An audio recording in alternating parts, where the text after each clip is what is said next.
Hey, burner fans. This is a update as promised for the sister this weekend. She said she wanted to see an update, so this one's for you. The van's not got a whole lot going on with it right now. Still, motor's at the engine shop. Got to give the motor guy a call tomorrow and see where he's at with that thing. But anyways, the crankshaft was no good, so we're getting that replaced. He found one, matched it up. Two of the rods are no bueno, so he's matching those up also. Got everything else pretty much cleaned up, ready to go. Had two broken exhaust manifold studs, welded up those and got them out of the heads. The thing's pretty much ready top end to go together. I just gotta wait and see what the motor shop's gonna say. So that's where we're at.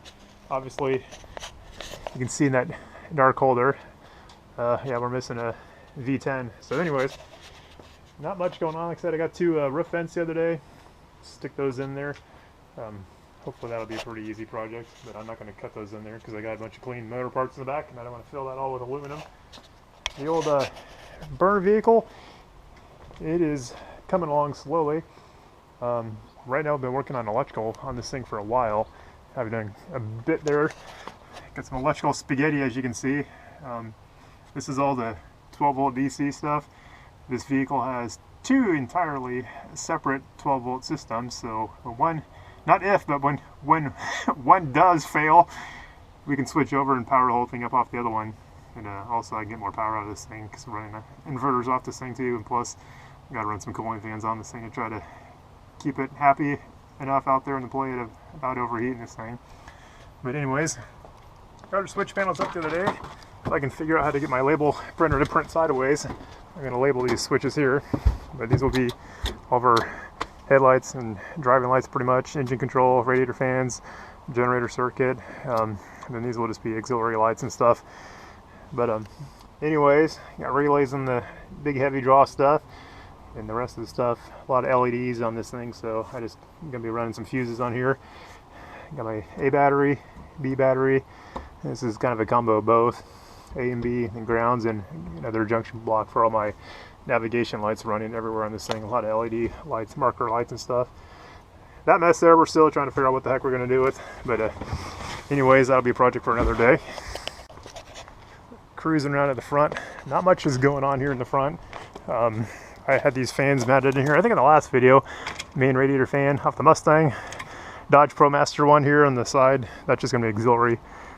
Cooling fan just to blow some air across this thing because it's going to be mostly enclosed.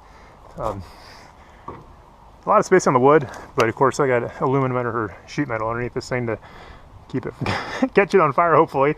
You know, it'll deflect some of the heat off this thing, plus all the dirt that gets dropped down there won't go right into the motor and into the belts and stuff. But that's about it. I got the coolant bottle here, my cheesy bottle. I think I had that found in the last video.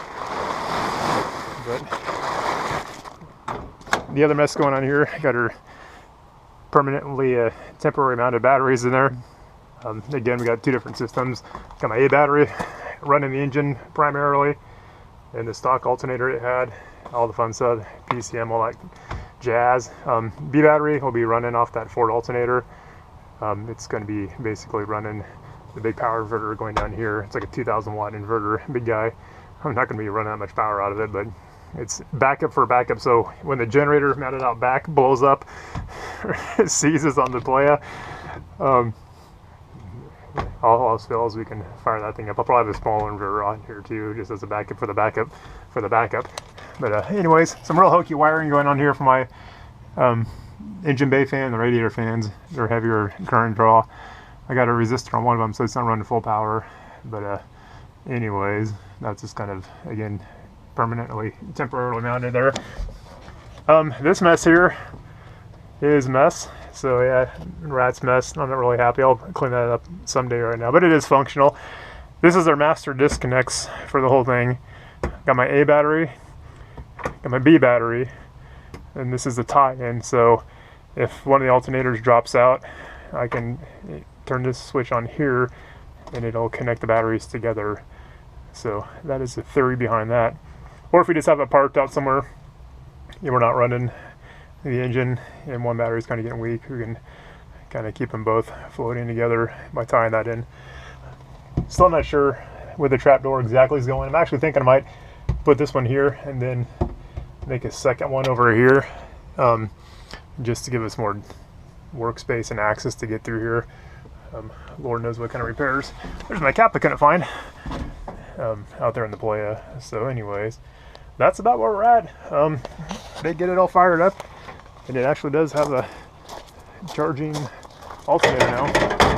It's kind of a bummer because this thing won't charge off the A circuit, the regular alternator off the truck, without the gauge cluster plugged in, which is over here, because the voltage regulator for the, I guess, runs through the circuit for the charge gauge. So I don't know where these pins up, plugging them in, disconnect them all the time, but this is just plastic because it's obviously not meant to be sitting outside all the time. So anyways, now I can run this thing and run it off the run the Chevy truck motor off the Ford alternator, and it will be charging. So that's where we're at today. Just trying to get the electrical kind of under control right now. Like I said, the main panel is pretty much done for now.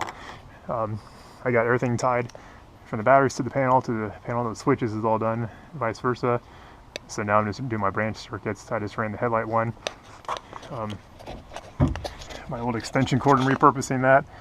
So that'd be a headlight circuit for the front, and then the navigation light that's going to be right on the front like a boat would have. Just kind of threw that out here for now, because the front of the boat is actually 6 feet, about where my hand is here, if you can see that. So I got 2 old KC lights I'm going to use for headlights running off there. There'll be a bow light for like a regular boat would have. So I'll have navigation lights up there, which those are in the house. I haven't brought them out yet or got the lights in them, but got like 9-inch tall lanterns they're going to use for the navigation lights. So like I said, I'm just kind of running external stuff now. I'll probably run some conduit down the side of this thing maybe, just to make things easy. So I can kind of hardwire the truck, so when it comes to build this thing on the playa and hook all the lights in, I can just plug in all, because we're going to have a bunch of LED stage lights for the wing tower and stuff like that, and kind of lighting up the side of this thing. So if I have some of that kind of permanently installed on this thing, I think that'll make life so much easier than having to run extension cords on the whole thing every time. So I can just disconnect. Wham bam. It's going to be an issue with the doors, of course, but at least I can do like the back half. Front half I might do something similar. Put a couple electrical boxes in here with some EMT, kind of run all that and permanently mount it to the truck, so I can just run a short extension cord off to those. But trying to make this thing user friendly, because when you're out there you don't have to stand in the hot sun or the whiteouts going on out there in the middle of the night or whatever when you're trying to hook this thing up. You just want to go play. You don't have to build stuff. Well, you do, but you don't. But anyways, it'll be interesting to see how long this thing actually takes to assemble. Probably in another month or so, I'll probably install the wing tower back on it. Got some new ideas for the wings. Like I said, this thing's been a work in progress as we've been going on. I've designed and redesigned this thing I don't know how many times. But yeah, I was actually looking on the internet the other day at military vehicles that are kind of like this. I was thinking like a PT boat that actually drives, but I forgot all about the old ducks, the old, I don't know what they actually really stand for, but the amphibious craft they had, like in Revenge of the Nerds. They had that one that drove off from the island and crashed in the swimming pool.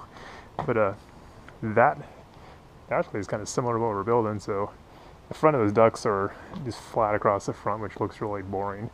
So we're still going to go with my idea, but it's kind of interesting to see a vehicle out there actually that really resembles what we're building here, or vice versa. So anyways, that's where we're at. Just kind of hanging out here working in the beautiful weather. Summertime, it's getting hot. So loving the weather, and thanks for watching.